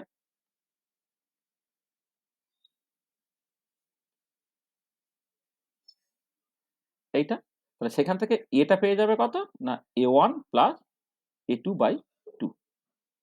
তাহলে এই কেসিএলটা মানে 0.1 নরমাল এবং 0.01 নরমাল কেসিএল, সেটাকে ব্যবহার করে তোমাকে অ্যাকচুয়ালি ওই এক্সপেরিমেন্টালি সেল কনস্ট্যান্টটাকে বের করতে হয়। এটা এটা কিছু প্র্যাকটিক্যাল আছে, আমি পরের দিকে যখন প্র্যাকটিক্যাল গুলোর প্রিন্সিপালস গুলো বা থিওরি গুলোকে বলবো, তখন দেখবে অনেক প্র্যাকটিক্যাল আছে যেখানে একটা ইন্টারমিডিয়েট স্টেপসে কিন্তু তোমাকে সেল কনস্ট্যান্টটাকে ডিটারমাইন করতে হয়। তাহলে এক্সপেরিমেন্টাল তুমি কেমন করে সেল কনস্ট্যান্ট ডিটারমাইন করবে সেটা আমি জাস্ট বলে দিলাম এখানে। ঠিক আছে, বোঝা গেছে? ঠিক আছে তো? আচ্ছা। আচ্ছা, এবারে চলে এসো নেক্সট কনসেপ্টটা, ইকুইভ্যালেন্ট কন্ডাক্ট্যান্স আর মোলার কন্ডাক্ট্যান্স। আচ্ছা, ইকুইভ্যালেন্ট কন্ডাক্ট্যান্স জিনিসটা কি, দেখো কন্ডাক্ট্যান্স বা টোটাল কন্ডাক্ট্যান্স যখন বলছো, সাডেনলি যত বেশি সলিউশন নেবে সে তত বেশি স্পেসিফিক কন্ডাক্ট্যান্স বা টোটাল কন্ডাক্ট্যান্স দেখাবে। কিন্তু যদি একই কনসেন্ট্রেশন না বা একই পরিমাণ নাও, তাহলে কে কত বেশি কন্ডাক্ট্যান্স দেখাচ্ছে বা কত বেশি চার্জ ক্যারি করার এবিলিটি, সেইটাকে বুঝতে গেলে কিন্তু তোমাকে ইকুইভ্যালেন্ট কন্ডাক্ট্যান্স মোলার কন্ডাক্ট্যান্সটাকে বুঝতে হবে। ইকুইভ্যালেন্ট কন্ডাক্ট্যান্সটা কি না, ইকুইভ্যালেন্ট কন্ডাক্ট্যান্সটা হচ্ছে বেসিক্যালি যে তোমার মানে আমি এই যে দুটো ইলেকট্রোড আছে, তাদের একটা সেপারেশন আছে, তাদের একটা পার্টিকুলার ক্রস সেকশন এরিয়া আছে, আমি এমন একটা ইলেকট্রোলাইটের সলিউশন নেব, এমন একটা পরিমাণ নেব, যাতে করে এই দুটো ইলেকট্রোডের মাঝে কিন্তু ওয়ান গাম ইকুইভ্যালেন্ট ইলেকট্রোলাইট থাকে। এই ওয়ান গাম ইকুইভ্যালেন্ট ইলেকট্রোলাইটের যে কন্ডাক্ট্যান্স, সেটাই কি equivalent conductance. It is the conductance of an electrolytic solution having one gram equivalent of electrolyte.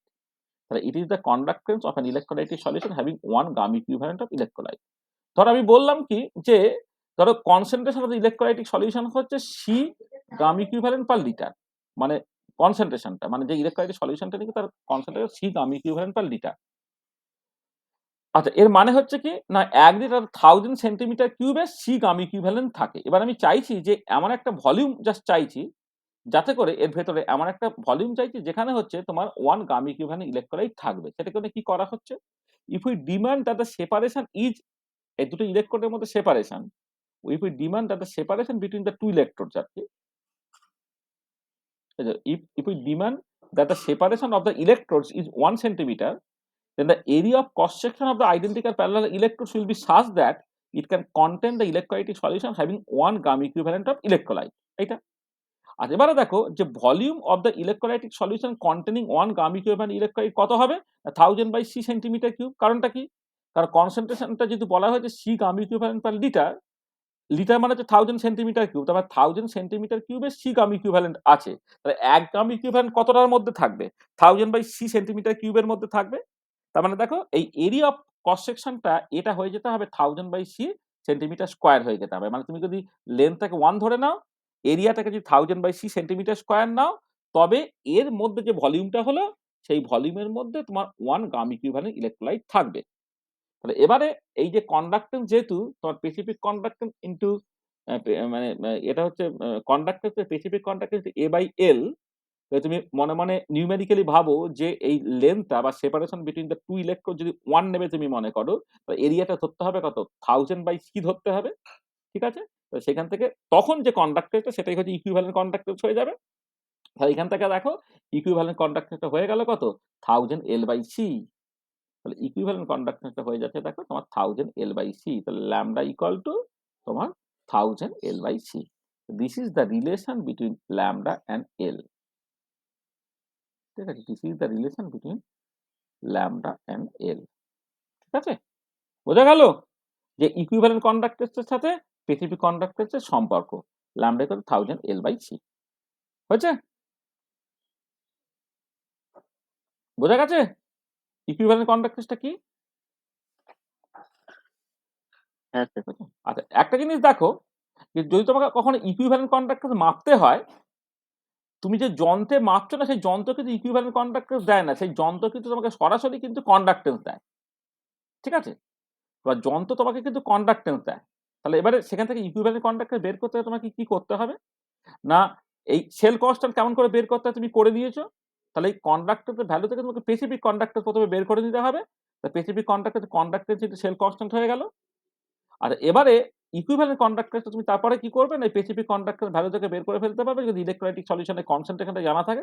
এটা কি? Lambda equal to 1000L/c। তাহলে কন্ডাক্টিভিটি মিটার যেটা বা সেল যেটা সেটা তোমাকে মানে তোমার যে যন্ত্রটা আছে আরকি, সে তোমাকে কন্ডাক্টেন্স দেবে। এই কন্ডাক্টেন্স থেকে তাকে সেল কনস্ট্যান্ট দিয়ে গুণ করে তুমি স্পেসিফিক কন্ডাক্টেন্স পেয়ে যাবে। স্পেসিফিক কন্ডাক্টেন্স থেকে তুমি ইকুইভ্যালেন্ট কন্ডাক্টেন্স বের করে ফেলবে এই পার্টিকুলার ফর্মুলা ব্যবহার করে। এটা। আচ্ছা, এখানে একটা জিনিস দেখো এই ইকুইভ্যালেন্ট কন্ডাক্টের যদি ইউনিট তোমাকে বের করতে হয়, এই ল্যামডা ইকুয়াল টু 1000L/c তো সেটাকে তুমি এইরকম ভাবে লেখো ল্যামডা ইকুয়াল টু L/c/1000। আচ্ছা, এলটা হচ্ছে তোমার স্পেসিফিক কন্ডাক্টর যার ইউনিট হচ্ছে ওহম ইনভার্স সেন্টিমিটার ইনভার্স। আর c/1000 টা কেমন করে করছি দেখো যদি কনসেন্ট্রেশনটা তোমার বেসিক্যালি গ্রাম ইকুইভ্যালেন্ট পার লিটার থাকে, তাহলে c/1000 মানে কি? গ্রাম ইকুইভ্যালেন্ট পার সেন্টিমিটার কিউব। c/1000 টা মানে কনসেন্ট্রেশন যদি গ্রাম ইকুইভ্যালেন্ট পার লিটার হয়, তাহলে গ্রাম ইকুইভ্যালেন্ট পার সেন্টিমিটার কিউবে কি হবে? তাকে 1000 দিয়ে কাজ ভাগ হয়ে যাচ্ছে। তাহলে গ্রাম ইকুইভ্যালেন্ট পার সেন্টিমিটার কিউব সেটা হচ্ছে c/1000 এর ইউনিট। তা দেখো এটা হয়ে যাচ্ছে কত? Ohm inverse centimetre square gram equivalent inverse. তাহলে এই ল্যামডার যে ইউনিটটা সেটা ohm inverse centimetre square gram equivalent inverse. আর এটা একটা ইনটেনসিভ প্রপার্টি সেটা তুমি মাথায় রাখবে। ইনটেনসিভ প্রপার্টি, হ্যাঁ? মানে ধরো একটা বড় সলিউশন আছে সেই সলিউশনকে তুমি দুটো ভাগে ভাগ করলে ইকুইভ্যালেন্ট কন্ডাক্টেন্স গুলো কিন্তু একই থেকে যাবে। স্পেসিফিক কন্ডাক্টর বা কন্ডাক্টেন্স যদি অর্ধেক নাও তাহলে স্পেসিফিক কন্ডাক্টর বা কন্ডাক্টেন্স কিন্তু তোমার কমে গেল। কিন্তু এটা একই থেকে যাবে। তোমার মানে ইকুইভ্যালেন্ট কন্ডাক্টেন্স কিন্তু একই থেকে যাবে। তাহলে কন্ডাক্টেন্স বা স্পেসিফিক কন্ডাক্টর তার এক্সটেনসিভ প্রপার্টি। টোটাল একটা ভলিউমকে দুটো ভাগে ভাগ করলে কন্ডাক্টর বা স্পেসিফিক কন্ডাক্টর অর্ধেক হয়ে যায়।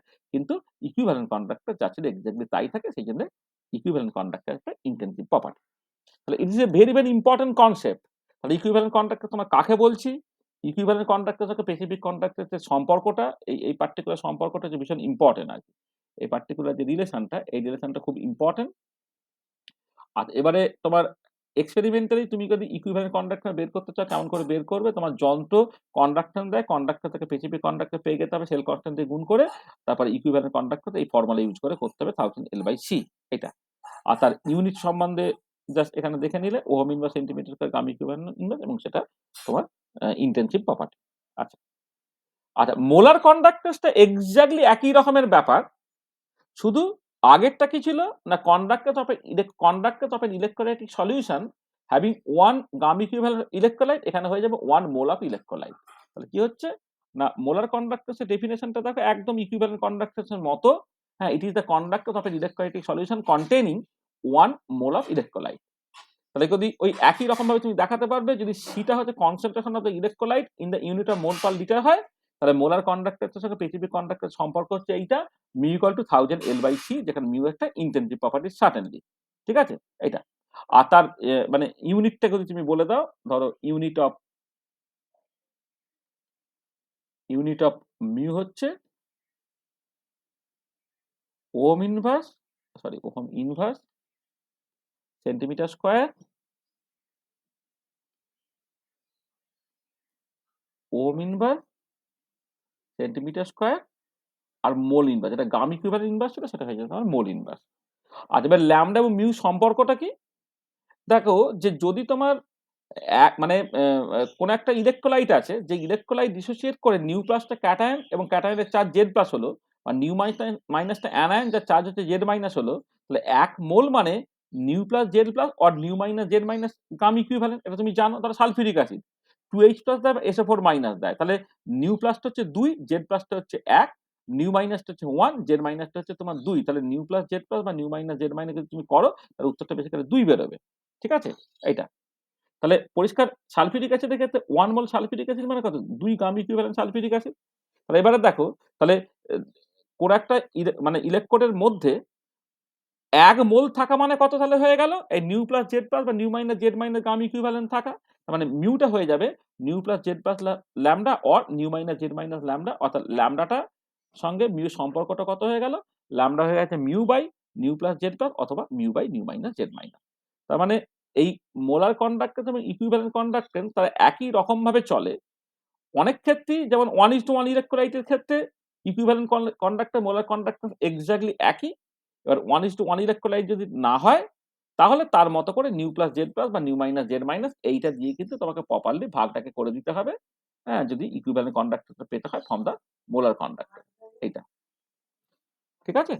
এটা মাথায় রাখবে। তাহলে এই এই যে রিলেশনটা, এই রিলেশনটা তোমাকে মাথায় রাখতে হবে। হলো? এটা। আচ্ছা, নেক্সট জাস্ট লাস্ট টপিক আজকের মতো, সেটা হচ্ছে কি না variation of lambda or mu with concentration.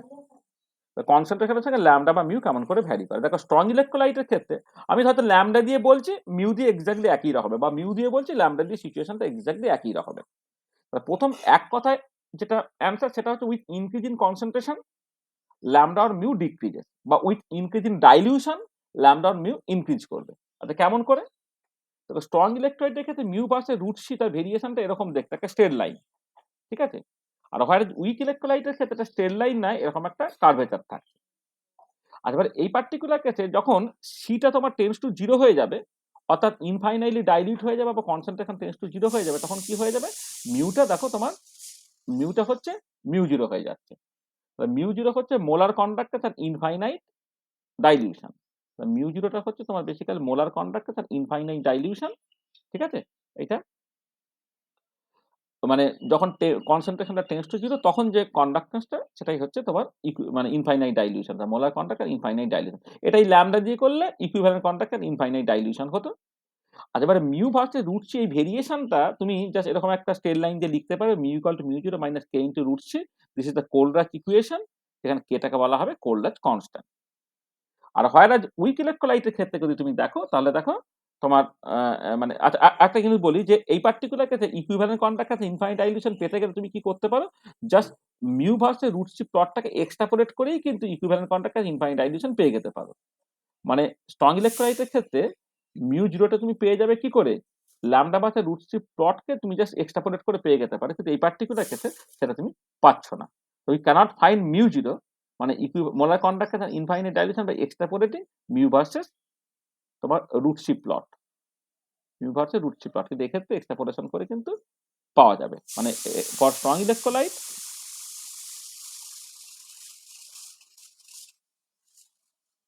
from strong electrolyte mu zero can be obtained by extrapolating mu versus root C plot, কিন্তু উইক ইলেকট্রোলাইটের ক্ষেত্রে তুমি পাচ্ছ না। ঠিক আছে?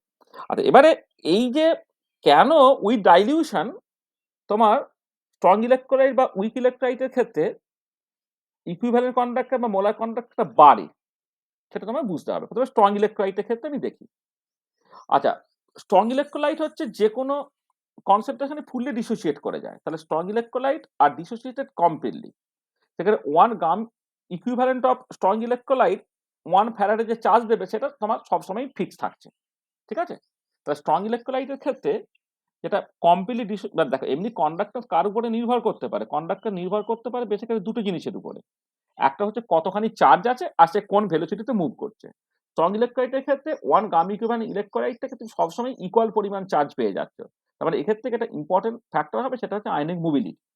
আচ্ছা, কনসেন্ট্রেটেড যদি হয় স্ট্রং ইলেকট্রোলাইটিক সলিউশন, তাহলে ডিবাইউকের অনচেকার থিওরি অনুযায়ী কনসেন্ট্রেট সলিউশনে কোন একটা চার্জ তার সারাউন্ডিং চার্জ দিয়ে মানে তার কাউন্টার চার্জ দিয়ে সারাউন্ডেড থাকে। ধর ক্যাটায়ন, সে অ্যানায়ন দিয়ে সারাউন্ডেড থাকবে, অ্যানায়ন সে ক্যাটায়ন দিয়ে সারাউন্ডেড থাকবে। আর এবারে ইন অ্যাবসেন্স অফ কোনো এক্সটার্নাল ইলেকট্রিক ফিল্ড, অর্থাৎ দুটো ইলেকট্রোডের মধ্যে কোনো পোটেনশিয়াল যদি না হয়, তাহলে এই যে অ্যাটমসফিয়ার গুলো স্ফেরিক্যালি সিমেট্রিক হয়, স্ফেরিক্যালি সিমেট্রিক হয়ে যাওয়ার জন্যে কোনো একটা পার্টিকুলার দিকে তার কোনো প্রেফারেন্সিয়াল মানে অ্যাট্রাকশন বা রিপালশন থাকবে না। আর এবারে যখনই এই সেন্ট্রাল চার্জটা কোনো একটা ইলেকট্রনের দিকে মুভ করার চেষ্টা করছে, ধরো ক্যাটায়ন যখন ক্যাথোডের দিকে মুভ করছে, তখন ক্যাটায়ন তো একটুখানি এগিয়ে গেল, কিন্তু তার যে অ্যাটমসফিয়ারটা মানে অপোজিট চার্জের যে অ্যাটমসফিয়ার তার সঙ্গে পাল্লা দিয়ে যেতে পারল না বলে সে ল্যাগ বিহাইন্ড করলো। আর ল্যাগ বিহাইন্ড করলে কি হবে, সে পিছন থেকে না একটা অ্যাট্রাকশন দেবে। অর্থাৎ এই যে পজিটিভ চার্জটা যে ক্যাটায়নটা ক্যাথোডের দিকে যাচ্ছে, কিন্তু কাউন্টার যে অ্যানায়ন চার্জগুলো তাকে তার পিছন থেকে একটা অ্যাট্রাক্ট করছে। অ্যাট্রাক্ট করছে মানে কি হচ্ছে, সে বেসিক্যালি তার ভেলোসিটিটাকে কমিয়ে দিচ্ছে। এবং এই যে, যে একটা ব্যাকওয়ার্ড ফোর্স কাজ করলো, কেন কাজ করলো? কারণ এই স্ফেরিক্যালি সিমেট্রিক থেকে ওটা একটা অ্যাসিমেট্রিক হয়ে গেছে বলে। সেখানে একে বলে অ্যাসিমেট্রিক এফেক্ট। অ্যাসিমেট্রিক এফেক্ট বা অনেক সময় বলে রিল্যাক্সেশন এফেক্ট। মানে বেসিক্যালি কি হচ্ছে? এই যে মানে পজিটিভ চার্জটা ধরো সেন্ট্রাল চার্জ একটুখানি এগিয়ে গেছে, তার সঙ্গে পাল্লা দিয়ে অ্যানায়ন গুলো রিল্যাক্স হতে পারল না বলেই এই এফেক্টটা থাকছে। এইজন্য একে বলা হচ্ছে রিল্যাক্সেশন এফেক্ট বা অ্যাসিমেট্রিক এফেক্ট। এই রিল্যাক্সেশন বা অ্যাসিমেট্রিক এফেক্টের জন্য কি হবে? না কনসেন্ট্রেটেড সলিউশনে একটা ব্যাকওয়ার্ড ফোর্স কাজ করবে। সেখানে আয়নগুলো কুইকলি মুভ করতে পারবে না, আয়নিক মোবিলিটি কমে থাকবে। সেইজন্য তোমার আয়নিক কন্ডাক্ট্যান্স বা ইকুইভ্যালেন্ট কন্ডাক্টর বা মোলার কন্ডাক্টরটা কম থাকবে। আর এবার উইথ ডাইলিউশন কি হবে? যত ডাইলিউশনটা বাড়বে, তত আয়নিক অ্যাটমসফিয়ার তৈরি হওয়ার সম্ভাবনাটা কমবে। মানে অ্যাসিমেট্রিক এফেক্ট বা রিল্যাক্সেশন এফেক্ট গুলো কমবে। তাহলে অ্যাসিমেট্রিক এফেক্ট বা রিল্যাক্সেশন এফেক্ট যখন তোমার আস্তে, আস্তে কমছে, ব্যাকওয়ার্ড ফোর্সটা কমছে, আয়নিক মোবিলিটি বাড়ছে, আয়নিক কন্ডাক্ট্যান্স বাড়ছে, সেখানে ইকুইভ্যালেন্ট বা মোলার কন্ডাক্ট্যান্সটা বেড়ে যাচ্ছে। তাহলে স্ট্রং ইলেক্ট্রোলাইটের ক্ষেত্রে ওই যে ডিসোসিয়েট কতটা করলো কি করলো না সেটা আনইম্পর্টেন্ট, কারণ সে যেকোনো কনসেপ্ট এখানে ফুললি ডিসোসিয়েট করবে। এইটা হচ্ছে এই অ্যাসিমেট্রিক বা রিল্যাক্সেশন এফেক্ট বা আয়নিক মোবিলিটি, সেখানে যে কনসেন্ট্রেশন এফেক্টটা সেটাই তোমার কুশিয়ার রোলটা প্লে করছে। আর হয় যে উইক ইলেকট্রোলাইটের ক্ষেত্রে কিন্তু কোনো ওই আয়নিক অ্যাটমসফিয়ার ইত্যাদি কিছু তৈরি হচ্ছে না বা আয়নিক মোবিলিটিতে কোনো ভেরিয়েশন নেই, কিন্তু এক্ষেত্রে এটা হচ্ছে যে উইথ ডাইলিউশন তোমার ডিগ্রি অফ ডিসোসিয়েশন বাড়ছে। একটা অ্যাসিটিক অ্যাসিড বা এই ধরনের উইক অ্যাসিড যখন নিচ্ছ স্ট্রং কনসেন্ট্রেটেড সলিউশনে সে সহজে ডিসোসিয়েট করছে না বা কম ডিসোসিয়েট করছে। যত ডাইলিউশন বাড়ছে তার ডিসোসিয়েশনটা বাড়ছে। যত ডিসোসিয়েশন বাড়বে নাম্বার অফ আয়ন্স বাড়বে, নাম্বার অফ আয়ন্স বাড়লে তোমার মোলার কন্ডাক্টর বা ইকুইভ্যালেন্ট কন্ডাক্টরটা বাড়ছে। উইক ইলেকট্রোলাইটের ক্ষেত্রে কারণটা হচ্ছে ডিগ্রি অফ ডিসোসিয়েশন, আর স্ট্রং ইলেকট্রোলাইটের ক্ষেত্রে কারণটা হচ্ছে তোমার বেসিক্যালি ওই আয়নিক অ্যাটমসফিয়ার বা অ্যাসিমেট্রিক এফেক্ট বা রিল্যাক্সেশন এফেক্ট। এটাই লেখা হচ্ছে। তাহলে উইক ইলেকট্রোলাইটের ক্ষেত্রে no ionic atmosphere and hence no asymmetric relaxation effect. Degree of dissociation decreases with increase in concentration, কারণ total charge obtain from one gram equivalent weak electrolyte তখন decrease করবে কনসেন্ট্রেশন বাড়ানোর সাথে সাথে, সেখানে ল্যামডা বা মিউটা তোমার ডিক্রিজ করবে। এবারে যখন তোমার ইনফাইনাইট ডাইলিউশন হয়ে যাবে, সে ফুললি ডিসোসিয়েট করে যাবে, হ্যাঁ? তখন তুমি জাস্ট ওই একদম স্ট্রং আর উইক এর মধ্যে কোনো তফাৎ তুমি পাবে না। মানে হোয়েন ধরো কনসেন্ট্রেশন টেন্ডস টু 0 হয়ে যাবে, then there is no difference between strong and weak electrolyte. তার কারণ ইনফাইনাইট ডাইলিউশনে আর উইক ইলেকট্রোলাইট ফুললি ডিসোসিয়েট করে গেল, আর স্ট্রং ইলেকট্রোলাইট তো ফুললি ডিসোসিয়েট করে যেতই। আর ইনফাইনাইট ডাইলিউশনে স্ট্রং ইলেকট্রোলাইটের ক্ষেত্রে কোনো আয়নিক অ্যাটমসফিয়ার তৈরি হবে না। আয়নিক মোবিলিটি তার ম্যাক্সিমাম লিমিটিং ভ্যালুতে থাকবে, হ্যাঁ? সেখানে দুটোর মধ্যে দেখো বেসিক্যালি কোনো তফাৎ থাকবে না। এইটা। আর লাস্ট যেটা সেটা হচ্ছে যে তুমি যদি ইকুইভ্যালেন্ট কন্ডাক্টর বা মোলার কন্ডাক্ট্যান্স এর উপরে কনসেন্ট্রেশন এফেক্ট তুমি দেখলে, আর যদি তুমি স্পেসিফিক কন্ডাক্ট্যান্স বা বা কন্ডাক্ট্যান্স সেখানে তুমি কনসেন্ট্রেশন এফেক্টটা দেখো, তাহলে জেনারেলি যেটা হবে যে কন্ডাক্ট্যান্স বা স্পেসিফিক কন্ডাক্ট্যান্সটা তোমার উইথ ইনক্রিজ ইন কনসেন্ট্রেশন সেটা বাড়বে। কিন্তু এই যে বাড়াটা ডিরেক্টলি প্রপোর্শনেটলি নয়, হ্যাঁ? তাহলে lambda and mu increase with increase in concentration but not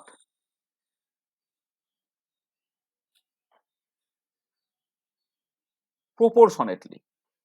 মানে বেসিক্যালি কি কনসেন্ট্রেশন যখন বাড়ছে স্ট্রং ইলেকট্রোলাইটের ক্ষেত্রে চার্জের পরিমাণ বাড়ছে বলে সাডেনলি স্পেসিফিক কন্ডাক্টর বা কন্ডাক্টর বাড়বে, কিন্তু at the same time ionic মোবিলিটিটা কমে যায়। সেই জন্য যে মানে ধরো কনসেন্ট্রেশন ডাবল করলে তার মানে কন্ডাক্টর বা স্পেসিফিক কন্ডাক্টর কিন্তু এক্সাক্টলি ডাবল হবে না। কারণটা আয়নিক মোবিলিটি তখন কমে গেছে বলে ডাবলের থেকে একটু কম হবে। আবার এর ক্ষেত্রে উইক ইলেক্ট্রোলাইটের ক্ষেত্রে তোমার যখন কনসেন্ট্রেশন ডাবল করছো, তখন সাডেনলি চার্জের পরিমাণ ডাবল হয়ে যাচ্ছে বলে তোমার কন্ডাক্টর বা স্পেসিফিক কন্ডাক্টর বেড়ে যাওয়ার কথা। কিন্তু এক্ষেত্রেও এক্সাক্টলি কনসেন্ট্রেশন ডাবল করলে পুরোটা ডাবল হবে না, কারণ তখন ডিগ্রি অফ ডিসোসিয়েশনটা কমে যাবে। তাহলে কন্ডাক্টর বা স্পেসিফিক কন্ডাক্টরতে কিন্তু কতখানি পরিমাণ নেব, যে 1 গ্রাম ইকুইভ্যালেন্ট বা 1 মোল নেব সেটা তো নয়। যত বেশি পরিমাণ তত বেশি কন্ডাক্টর, তত বেশি স্পেসিফিক কন্ডাক্টর। কিন্তু ইকুইভ্যালেন্ট বা মোলার কন্ডাক্টর থেকে তো পরিমাণটা ফিক্সড হয়ে গেছে। 1 গ্রাম ইকুইভ্যালেন্ট বা 1 মোল। তো সেক্ষেত্রে যে ভেরিয়েশনটা, এক্ষেত্রে ভেরিয়েশনটা আলাদা। এবং এটা দেখবে তোমার ডিটেইলে খুব ভালো করে লেখা আছে যে ভেরিয়েশন অফ কন্ডাক্টর বা স্পেসিফিক কন্ডাক্টর উইথ কনসেন্ট্রেশন, সেটা একটুখানি ভালো করে পড়ে নেবে। এই ডিটেইলটা লেখালাম না। আর আরেকটা টার্ম জাস্ট একটুখানি ডিফাইন করে নিই, আয়নিক মোবিলিটি। সেটা হচ্ছে average velocity of an ion under unit potential gradient. মানে যদি এই দুটো আইডেন্টিক্যাল প্যারালাল ইলেকট্রোড আছে, দুটো আইডেন্টিক্যাল প্যারালাল ইলেকট্রোডের মধ্যে সেপারেশনটা কিন্তু 1 সেন্টিমিটার হয় এবং এদের মধ্যে বিভব পার্থক্য কিন্তু 1 ভোল্ট হয়। তো এর মধ্যে আয়নগুলো অন অ্যান এভারেজ যে ভেলোসিটিতে মুভ করে সেটাই বেসিক্যালি আয়নের মোবিলিটি। তার ইউনিটটা কি হবে? Velocity divided by potential gradient. ভেলোসিটিটা হচ্ছে মিটার পার সেকেন্ড, পোটেনশিয়াল গ্রেডিয়েন্টটা ভোল্ট পার মিটার, তার মানে metre square volt inverse second inverse. এটা হচ্ছে তোমার এসআই ইউনিট। আর সিজিএস ইউনিট হচ্ছে centimetre square volt inverse second inverse, CGS এ করবে।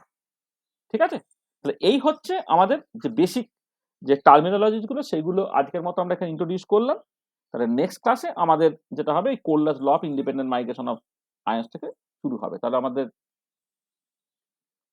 নেক্সট ক্লাসে হচ্ছে তোমার basically next part of rather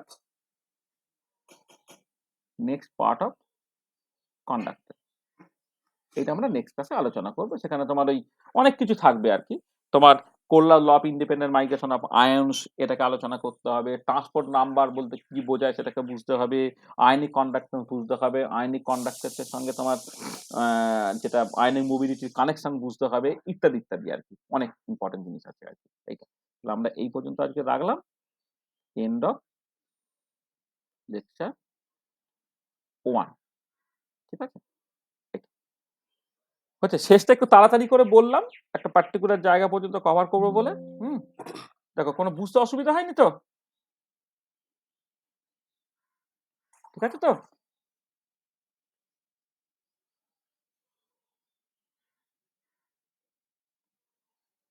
ঠিক আছে? স্যার। হ্যাঁ, স্যার। হুম হুম।